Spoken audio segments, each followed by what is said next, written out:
Jangan lupa like, komen, dan subscribe channel YouTube TVRI Bengkulu dan nyalakan lonceng notifikasinya.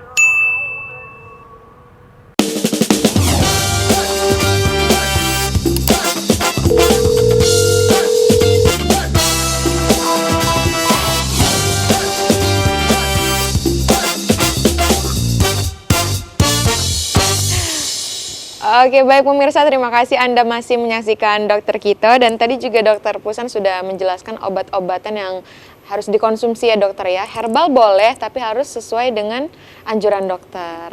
Oke, kalau kita beralih ke kompres air hangat. Dokter Elsa, ada pengaruhnya nggak kalau misalkan kita kompres menggunakan air garam? Karena saya sempat searching juga, katanya menggunakan air hangat boleh, tapi bagusnya ditambah dengan air garam. Bagaimana dokter? Kalau yang saya tahu nih ya, memang air garam, air hangat gitu ya, dianya itu hanya membantu untuk meredakan peradangannya dan juga rasa nyerinya. Jadi dia semacam pereda ya, pereda nyeri juga untuk mengempeskan bengkaknya itu, peradangannya itu ya.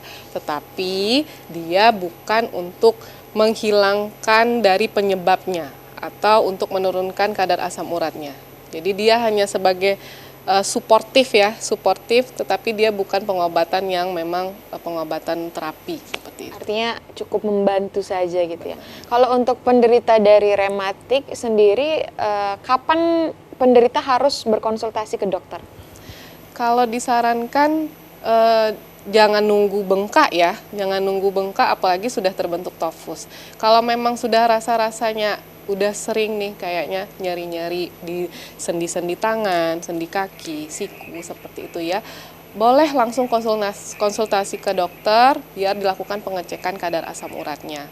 Karena kalau udah bengkak biasanya udah pasti tinggi nih kadar asam uratnya. Tapi kalau awal-awal mungkin sudah melebihi normal, tetapi tidak setinggi yang sudah bermanifestasi menjadi gejala seperti itu. Artinya kalau sudah merasa nyeri boleh langsung konsultasi. Nah tadi kan sudah ada yang tofus, bengkak-bengkak itu bisa sembuh nggak?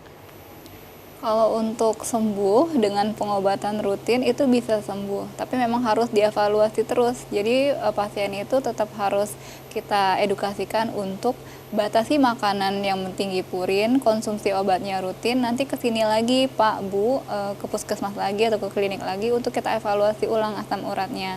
Nanti seiring dengan asam uratnya menurun atau asam uratnya menjadi normal, itu gejalanya juga akan membaik. Kalau udah ada tofusnya itu memungkinkan ada langkah operasi dokter? Kalau sejauh ini ya biasanya pengobatannya hanya dengan pengobatan obat oral ya, diminum obatnya. Tapi kalau memang tadi sudah ada komplikasi misalnya ke ginjal ya, kan kalau tofusnya udah banyak sekali terus tidak tertangani, itu kan biasanya komplikasinya ke ginjal yang paling sering. Nah itu ada lagi penanganannya khusus, itu bukan operasi tapi ada namanya istilahnya cuci ginjal, cuci darah, kemudian ya itu cuci darah dan juga dievaluasi ulang urinnya apakah ada batu juga di situ, nanti akan ada penanganan lebih lanjut lagi. Kalau untuk konsumsi obat itu dianjurkan setiap hari atau bagaimana dokter Elsa?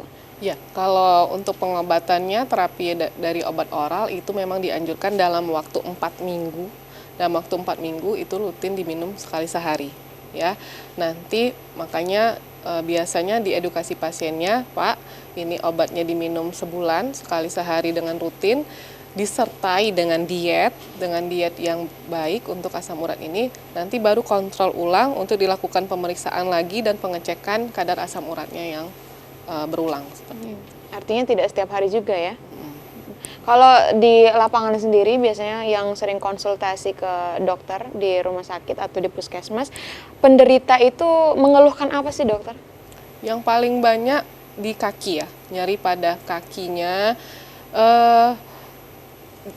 persis sama kayak yang di foto tadi. Jadi dia memang tidak bisa berjalan, tidak bisa tahayud akhir ya kalau sholat. Biasanya banyak yang mengeluhkan begitu. Kalau memang udah ngarah ke sana, biasanya saya akan selalu sarankan untuk dicek kadar asam uratnya. Kalau memang yang lebih banyak lagi, memang udah datang dalam posisi yang bengkak. Mungkin selama ini kalau nyeri-nyeri sendi mungkin masih beranggapan ini mungkin kecapean aja atau karena aktivitas yang berlebihan ya. Tapi kalau udah bengkak biasanya memang sudah datang dan dilakukan pemeriksaan biasanya memang tinggi kadar asam uratnya. Itu kalau di luar ada kasus-kasus trauma ya. Kalau dari dokter Pusan bagaimana dokter? Iya, kalau misalnya, terus pertanyaannya? Pertanyaannya kalau misalkan penderita yang sering konsul itu menderita apa sih gitu? Gejala yang paling sering ya, ya sama aja sih sebenarnya kalau artritis atau peradangan pada sendi itu tetap sama gejalanya, nyeri di sendi-sendi tangan, nyeri di sendi-sendi kaki, tapi nanti biasanya gejalanya itu paling sering di pagi hari karena terkait dengan suhu tadi. Tapi itu tadi ya, kalau untuk peradangan pada kaki memang dia tidak, kaki atau tangan itu tidak spesifik ya, jadi harus tetap diperiksa dulu apakah artritis ini masuk ke GOUT, apakah masuk ke rheumatoid, apakah masuk ke osteoartritis, karena banyak sekali proses peradangan sendi dan banyak sekali diagnosis banding atau kemungkinan gejala dari peradangan pada sendi ini. Dari pencegahan dan penanganan ini kan di highlight tidak boleh dipijat. Kalau misalkan sempat dipijat, dokter, apa yang akan terjadi?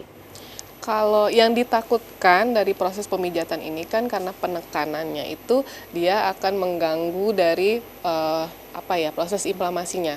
Jadi nanti akan memperparah dari inflamasinya itu. Itu yang ditakutkan. Tapi kalau selagi pas pemijatan itu tidak terjadi, ya tidak ada masalah.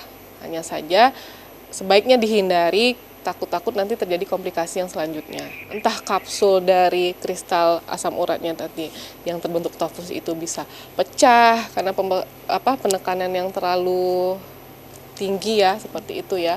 Itu yang dikhawatirkan. Kalau pecah nanti takutnya akan bernanah, infeksi yang lainnya dan sebagainya. Komplikasi jadinya ya. Komplikasi jadi. Oke pemirsa, kita akan lanjut lagi setelah jeda pariwara berikut ini. Jangan kemana-mana, tetap saksikan Dokter Kito bersama Kita Sehat.